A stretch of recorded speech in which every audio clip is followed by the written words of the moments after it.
Hello there, thanks for joining us here on New Vision TV. Before we take a look at what's making news, be reminded that the Harvest Money Expo is on this month from the 15th to the 17th, and you can only enter Nambola Stadium, where it will be at 10,000 shillings. There will be a series of farming training sessions. Now, each session goes for 10,000 shillings as well.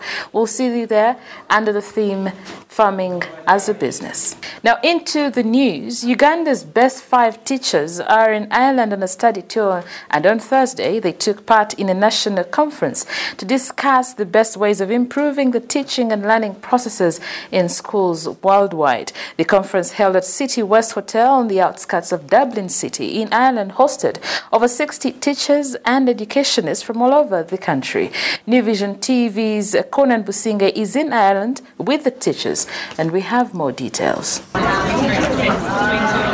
The Ugandan teachers in Ireland are Robert Abalo-Kello, the head teacher of Panyorock Primary School in Gulu District, Moses Wambe, deputy principal of Bishop Wells Core Primary Teachers College in Iganga District, and Satina Awuma, the headmistress of Nakwereto Primary School, Kotido District. Others are Brother Godfrey Taya, the head teacher of Mugwanya Preparatory School in Wakiso District, and Nobwire Catherine, the deputy teacher of Busia Integrated Primary School in Busia District.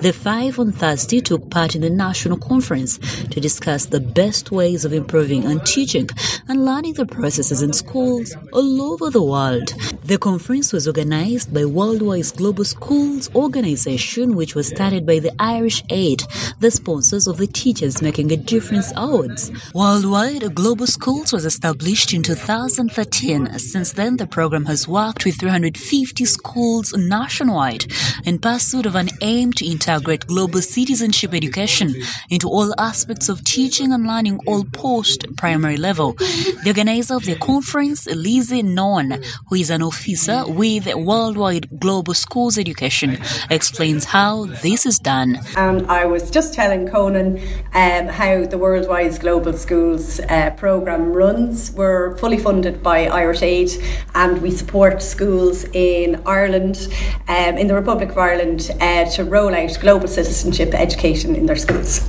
So we have a number of supports. So one of the supports that we give to school is through grant funding. So we give the school funding to be able to roll out initiatives in their school around global citizenship education. So that could be building the capacity of teachers, or building the capacity of students, or it could be about making sure that the global citizenship education is in their curriculum. It could be about running an event or going on a field trip also.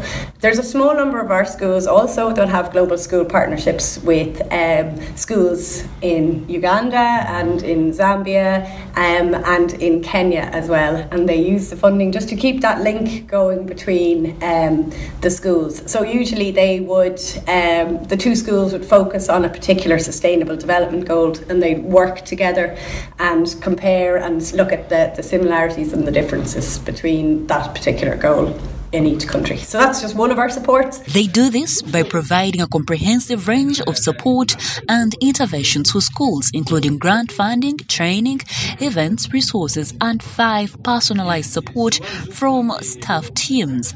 Global citizen education is a powerful vehicle through which people can better understand the world they live in and take action to change it as informed global citizens. It equips both educators and learners with the knowledge, skills, and values to act ethically and sustainably in the world that is both complex and highly interconnected. Alongside Irish Aid, that is sponsoring Uganda's awards for teachers, is True Care, Simba Travel Care, and the New Vision. This report was compiled by Conan Businge for New Vision TV.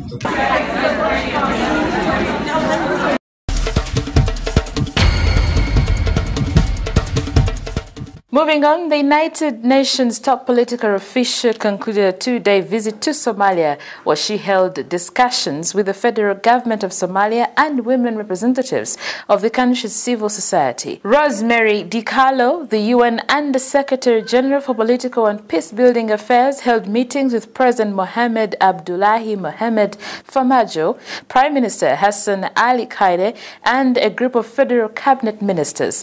Discussions with the President and Prime Minister focused on practical measures for the FGS and the United Nations to work more closely together to benefit the Somali people and support the country's state-building and peace-building processes.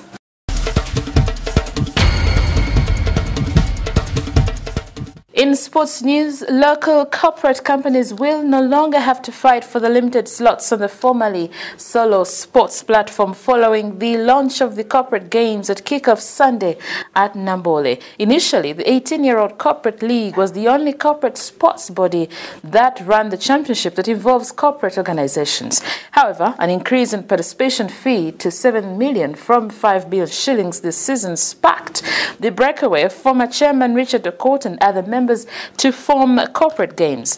At the corporate games, teams are expected to pay 5 million shillings for the whole season, and according to the vice chairman Okoth, they have so far registered 26 companies for the weekend action.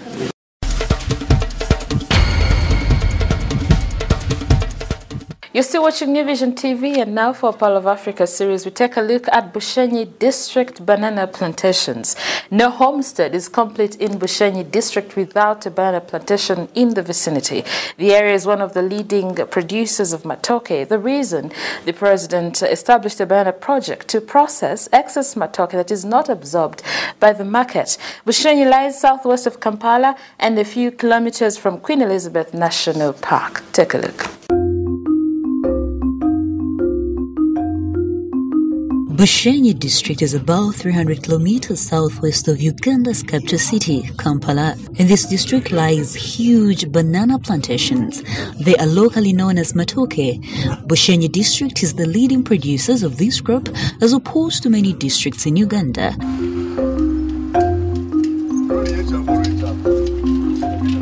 To have such a plantation on a large piece of land, it requires a fertile piece of land and, of course, much attention from the farmer. This explains the mesmerizing view.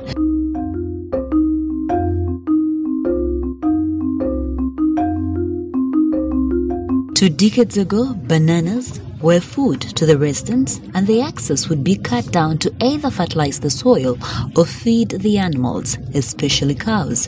But with quick means of transport and better roads, a demand was discovered in many parts of the town in Uganda. Today, matoke from Bushenyi ends up as far as Arua, Gulu, and Juba. This transformation of a food crop into a cash crop has led to rapid development of the district.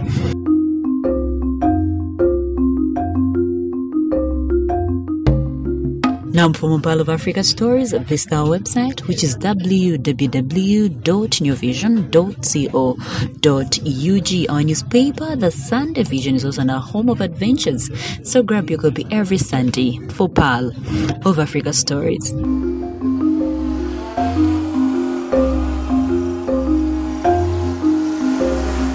Remember, the Harvest Money Expo is on. It will start on the 15th of February and end on 17th February. This year's theme is Harvesting as a Business. Entrance fee will be just 10,000 shillings and each training session will be 10,000 shillings.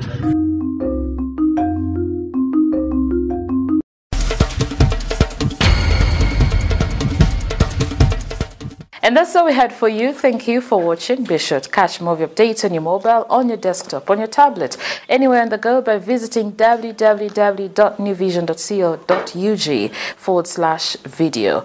Now, be reminded, the Harvest Money Expo is on from the 15th to the 17th of this month at Nambole Stadium. The entrance fee is 10,000 shillings. Now, there will be a series of training sessions that involve farming. Of course, each training will go for 10,000 shillings. Be sure to be there and not miss out under the theme, Farming as a Business.